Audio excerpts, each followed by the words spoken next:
Gaming with Boomers! Yow.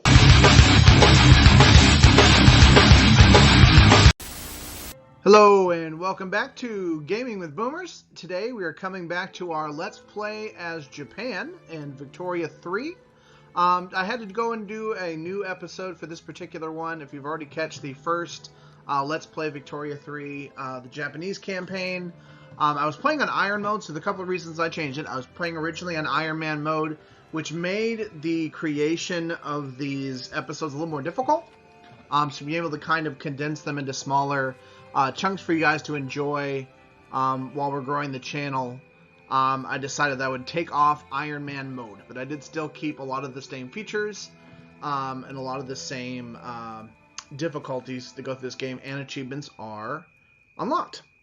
And with that in mind too, I was also able to download and install the Dawn of Wonders DLC that just recently came out. I believe it was yesterday or today.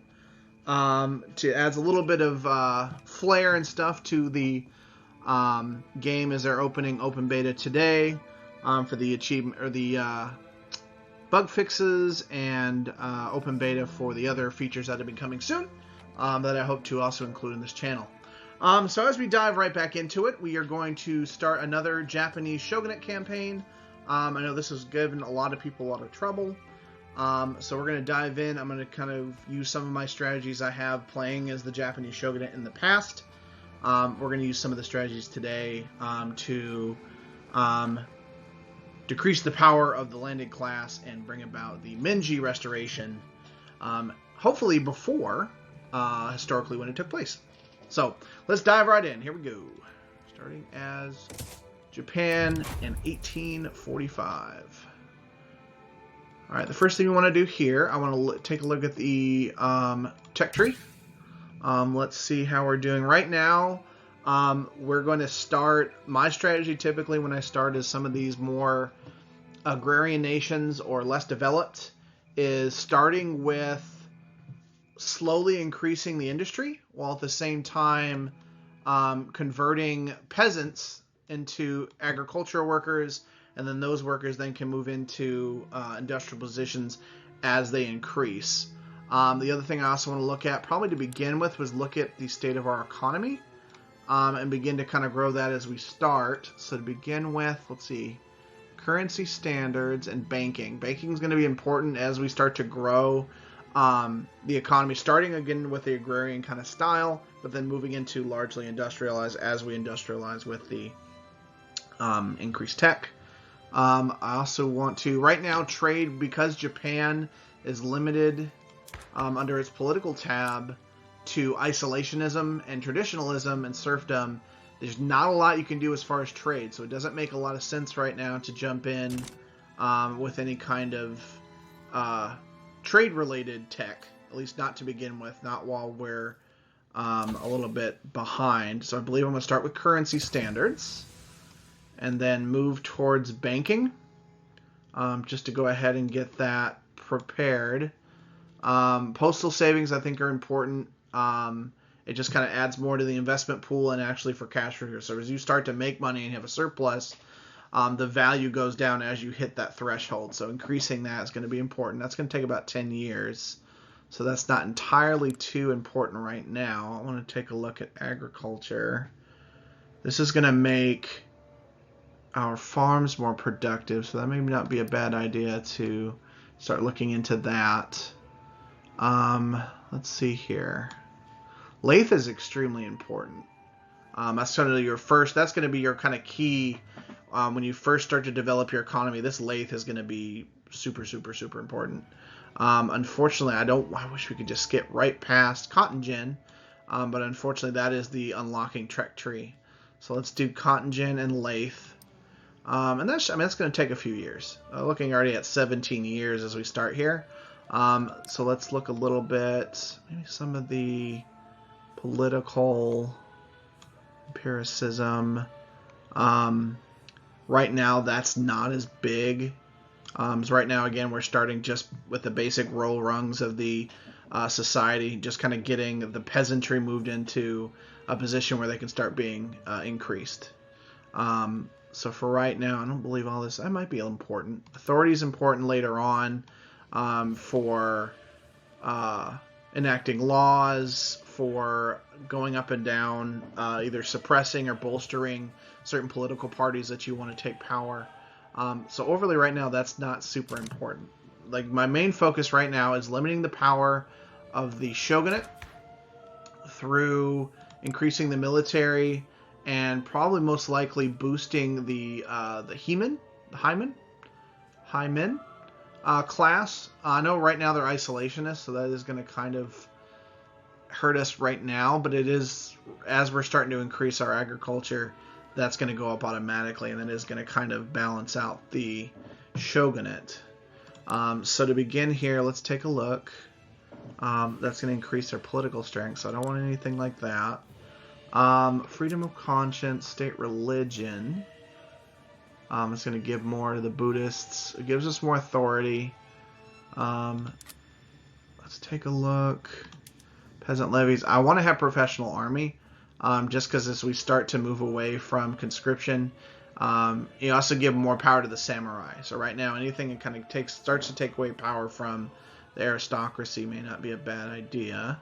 So let's start with that. We're going to start with professional armies follows our politics. Okay, moving on. Moving into our market. Let's take a look and see. Looks right now that like agriculture, so fruit and meat are incredibly expensive. Looks like wood also to a certain degree is a little bit higher. So that's something we're going to start looking at first, is balancing out the economy, but also at the same time looking at increasing our wood, because wood right now is going to be super big for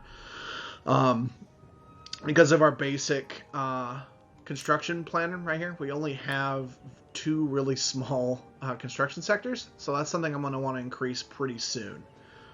So right now I'm actually going to look at increasing wood, so that way as we get wood up, we can start to increase the levels of our construction sectors to build farms more quickly.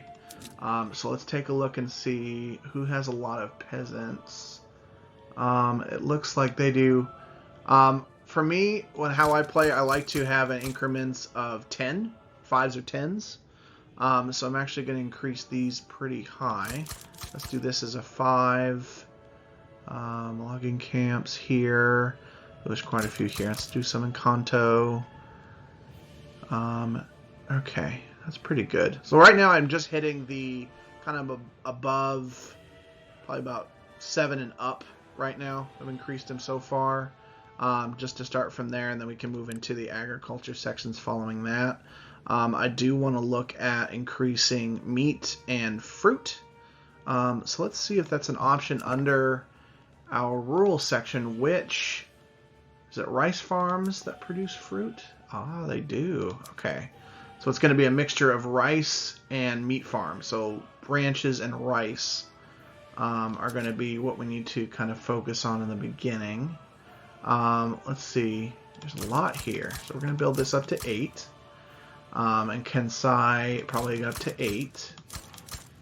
And at the same time, rice as well. And let's make this one 7. That'll give us 10 in each of those.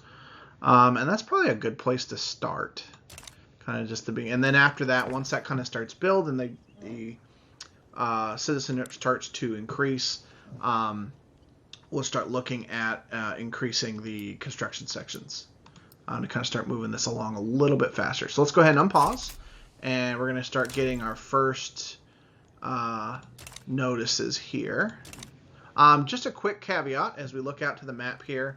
Part of the new Dawn of Wonder DLC is you can customize the top of your screen here. So right now with the different options before, with the France DLC, it was firstly French theme down here, but there's an option under the menu as you begin to completely customize to your liking the type of wood, the little pieces here, little accent pieces, the divider, and little accents on the map. The other thing is above the map, also on the map too, you can change the different map styles. So there's a French themed, the traditional Victoria 3 themed, and I did. That's we're in Japan. Oh, professional army! Yay! Yay! Yay! Yay! That's going to be great. So I'm going to start looking at increasing the army. Sorry, going back to my rant. There's a French style, the traditional Vicky, and then this is a Zodiac style. And because we're playing as Japan, I wanted to kind of have a little bit more either Eastern themed or a little bit different than the traditional Victoria or the French theme that I had before. Okay, as we begin here, we want to start also looking at possibly increasing our relations with some of the powers around us, including Korea, China, and Russia. Because if it does come down to needing an ally for the Civil War, that's going to be important. Ally, yes. Caesarian or a protectorate state, no. So we're going to have to find a good compromise between the two. I did a campaign playing as Japan where I was a Caesarian of Russia. I won the Civil War, but then I was under Russia. So the being able to move around politically and operate outside of that space was a little more difficult. So I like the idea of keeping Japan independent, but relying on its ability to increase more naturally. So here we go. Oh, another thing that they also increase with this as well, as you can see, there's also a night feature, night and day feature. That's a part of it. I can go through the settings, but as you go through the game will naturally, unlike Hearts of Iron 4, where it's on an hour-by-hour basis, it looks like there's just sort of a setting here on Victoria 3 where it's going to go back and forth between night and day a little more flawlessly. And as your nation increases technologically and advanced throughout the years, as you get closer to the 1936 end date, you're going to start to see the evolution of lighting options. You're going to see, like right here is a good example, the new lighthouse feature. You'll start to see railroad and carriages have lights on them as well. And as your cities grow, obviously that's going to increase the coverage as far as your light. So that's actually a cool little feature. I like the Dawn of Wonders feature. Like I said, it just adds a few little cool cosmetics to the game. I'm waiting for the changes to the warfare feature, because that's something I really enjoy with the Paradox games, especially Hearts of Iron 4, is the warfare feature. And there's something that was kind of buggy when it first came out with Victoria 3. But they're making strides. They're making strides as the months have gone by here. Looks like right now... Oh, what is this now? Okay. It appears that the United States in 1837 is preparing to open our market. Now, I don't know exactly how I feel about that. Let's see. Adopt free trade and open up there. I think that's an option. Why would we not give into that? That's kind of exactly what I want. So I'm going to go ahead and do that. It may come back to regret it. So what I'm going to do is I'm going to give a quick save here. A little quick shavety save. Save to the cloud as well. Well, let's do that. I'm just going to save it here. And we are going to see exactly what comes of this. I think that's great. I think the option that we're already opening up our market and getting rid of that terrible thing is going to help us out tremendously. So let's allow it. We have free trade. We no longer have isolationism. So let's take a look and see. They did not have a contingency where they were going to open up by taking like a treaty port. So I was a lot more. I was a lot happier, willing to trade. Without, the fear of like, oh, they're going to take, part of my country now. Let's see here. Can we declare an interest? We have two possibles. I'm going to go ahead and use one on the Pacific coast. And I'm also going to start looking at Oceania. That was something that I've always done in some of my other campaigns. Is a lot of them in the early game, they'll focused on colonizing Africa. And somewhat some of the nations around South America. I've always, in my campaigns, focused on looking at the Indonesia and Oceania as possible colonial sites. I know that the big thing in Africa is mostly for rubber and oils it comes out later. That's more like kind of mid to late game. But I like in the beginning kind of focusing on China, especially as you're playing as either the western half of the United States or Mexico, or any of the big kind of Asiatic countries, including Russia. I guess that part of Russia would be by default considered part in the Asiatic section. So as we continue, let's see how things are going. Oh, we have a new agitator. Let's take a look at him. The opening of Japan. Forced to open to south, the Japanese shogunate must now contend with the economic interference of other powers. The authority of the clan and the shogunate have been undermined. Is that an awful thing? I think that's a good thing. We must adapt to our new circumstances. So it looks like Tokugawa, Inari Tokugawa, has lost some influence, popularity, and we get a buff here that's going to limit the power of the shogunate. Well, that's exactly what I want to do, so that's not terrible. That's actually pretty freaking awesome. Okay, very cool. All right, let's continue. Keep going. Let's take a look and see how our construction's moving along. It looks like our hardwood is incredibly cheap right now. Okay, well, there's something I can do to try to fix that. Let's take a look at our industry and see if we're producing any furniture. It looks like we do have some luxury goods. But because of lace, I guess we're not using as much. So that's not overly important. Hardwood's going to be really important if we do start to build up our naval power. But right now, it doesn't seem like that's overly important. It's going to be important for reinforced wooden ships. But again, that's not something... Engines are going to be pretty far down the line for us. It's definitely not a priority to begin with. So the idea that hardwood is really cheap does give me the idea that maybe we could sell it to maybe the United States or to Britain. Let's see what our trade options are. Let's see. We're going to export hardwood. Let's see. Oh, the British. We can sell it to Britain and Russia and France and China. Good. That's good. The early game here already moving out and selling surplus. That is going to make me very happy. Very, very, very happy. Cool. Okay. Let's see how construction's still moving along. It looks like we're slowly moving through our logging camps, and soon we're going to start moving on to our ranches. It looks like meat is still incredibly expensive, and that's something I'm going to want to grow as we move into just in general to kind of start growing our pops, fulfilling those very basic needs. It's also going to be really important once we do start having agitator, opium addiction. Well, that's not bueno. Okay. Standard of living is going to start going down.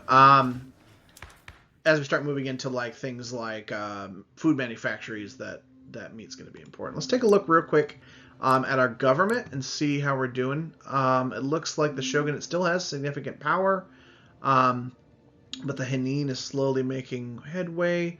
There's an agitator to bring about the National Guard. Looks like both of these agitators are authoritarians. So both of them are supporting... He's supporting the National Guard. Oh, they both are. Okay, so let's see exactly... National Guard. Oh, actually, that is great. That is really awesome. Okay, that's actually a really great law. I believe it's under Home Affairs. The National Guard will increase, actually enables the Home Affairs institution, which kind of represses the citizenry. It is going to cost a little bit more bureaucracy. It is going to increase the battalions that can be mobilized, but it's also going to, when we start to look at the political position of the shogunate, starting to limit them, It is going to bring down the revolution and secession rates. So that's going to be really important later on. The only ones that so far that don't like that are the intelligentsia, but they're just going to have to suck it up. They're not overly powerful right now. They only count for a 5.3%. That'll, of course, change as we move on. But I think that's going to move along nicely. So as we end here, right here on Christmas Day, 1837, I think that's a great place to stop for this particular episode. But be sure to like, subscribe, comment. Let me know some other strategies you have, some of your thoughts on this first redo episode with the new cosmetic features. Let me know what other nations you'd like me to do here on the channel. And yeah, also as you're going through, a quick caveat, we are Gaming with Boomers. We are a collection of the four of us. My parents are Boomers, and me and my brother are a Millennial and Gen Z. We have a collection of various videos throughout our channel, including some live action stuff. We play a bunch of video games. A lot of it's really funny.